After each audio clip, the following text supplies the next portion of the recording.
Hello, welcome down onto the Tech Desk, and in today's video we're going to be looking at this.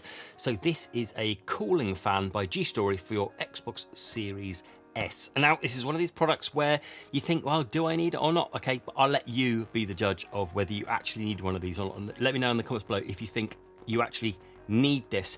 The reason I got this is because my Series S does actually run quite hot. I don't know if you've noticed that. If you've got a Series S, go over to it now, and even if it's in standby, and just feel this black circle on there. It does get quite hot. I don't think it gets dangerously hot, but it's in standby, and it gets really hot. I've never actually had the Xbox crash or anything like that, or power down or anything due to the heat.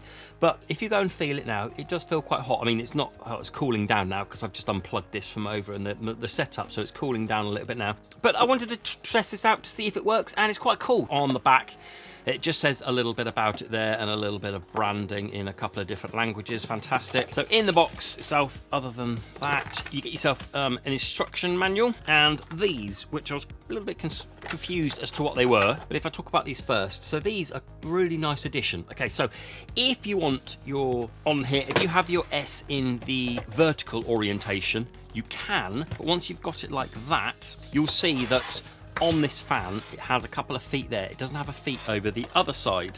So spin it up. So when you've got it clipped on like so, it hasn't got feet the other side. So these simply click into the holes like that and create 4 nice feet. Or you just have it up on that end if you want it to be that orientation, however you want it. So let's talk about the fan itself. So it's predominantly plastic, as you can tell, and there's a big fan in it. There's some LEDs in there. There's the thermometer there that measures the temperature, and the USB cable out of the back. So when you've got this on, you are going to lose one of your USBs off this. However, if you've got anything else like a hub or anything behind that, it will just power on. It just needs power. That's what it needs. Not much power at all. I've got a USB hub over here. If I plug that into the USB hub, there you go, you can see that it's powering on there. So as long as it's got power, it doesn't need to have this one, because you are going to lose one of your USBs on the back of the S. On the side of the fan here, this is where the LED screen is here, and there's a function button, which we'll talk about in a second, and this extra lip here. And this extra lip has got a couple of bits sticking out on them, and that's what clips into the holes on the side of the S. So when you put it on, clip it in, and it stays on there, okay? So look, staying on there, nice. And then what you're going to do is you're going to plug this wherever you like, into your S or into a hub or wherever you want to do.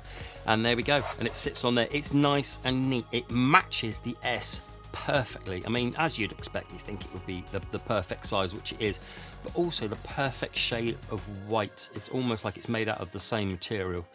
So this LED screen here, if I fire it up, and it's going to be easier if I take it off and show you. Okay, so here's the screen. It has 2 modes. It has automatic and manual, and you change them by holding that down. So if you hold it down, it changes to AA, which means manual, and you can see that it's green, which is low speed. Tap that button again, it goes to blue, and then red, which is the high speed. So the blue is like the medium speed, and then off. So green, blue, red, and if you can hear that on the high speed,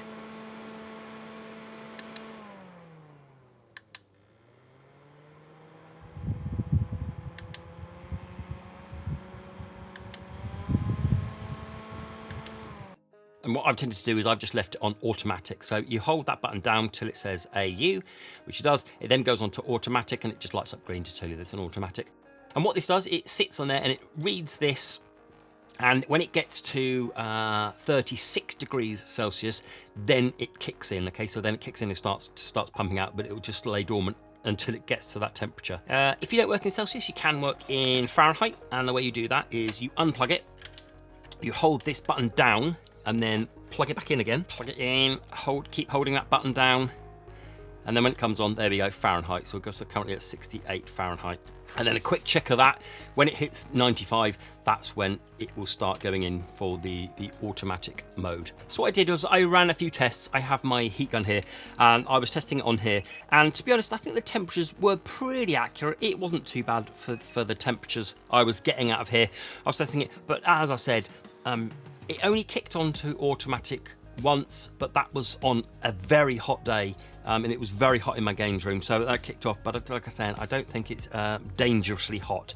But it also works with the X, so you can just lay this on top of the X. There is actually a specific Xbox Series X version of this in black that has some different things on there, but you can use this if you want to, but it'll look a bit funny because it's a different color and it is literally just laying on there. But the USB reaches down there if that's what you wanted. And the other reason I have it in automatic mode as well, or most of the time, is if you've got it in manual mode. If I quickly whip onto manual, you'll see the manual mode, but the Xbox isn't actually on. It's just got power because the USB supplies power even when it's off. So if you've got it on manual, it's going to stay on there as well, unless you unplug the Xbox or unplug the USB. So what I found was sticking it on automatic all the time, and then it does stay on. They like to stay on, which is a bit annoying, really. It kind of would do with like an easier on-off switch or something, but it hasn't got that. You just have to unplug it from the USB. That was one of the little things that just I think could probably be improved on this. But that's it, really. Okay, so it's not too bad. Practically speaking, I think it looks quite cool. It looks quite cool sat on there. Nice to have the LEDs. If we ping it onto manual, you can see the nice LEDs on there. Yeah, nice Xbox screen. Fairly quiet. So what do you think? I have it on my S all the time. I have it on automatic. It doesn't do any harm. I do lose a USB, but I don't actually have any use for one of the USBs at the back there, so that's no bother for me. Let me know what you thought. Let me know what your thoughts are in the description. I'm not sure you're going to need one of these, but it's nice to have. I'll leave links down below where you can get hold of this, because I picked this up. This came to me from Amazon, and then there'll be links down below. If you are picking one up, let me know what you think of this. Okay, then that was it. Then that was my run quickly over this, the Xbox Series S cooling fan from G-Story. Nice little product. Go and have a look. All right, then. That's it then. Thanks very much then, and until the next video. Bye-bye.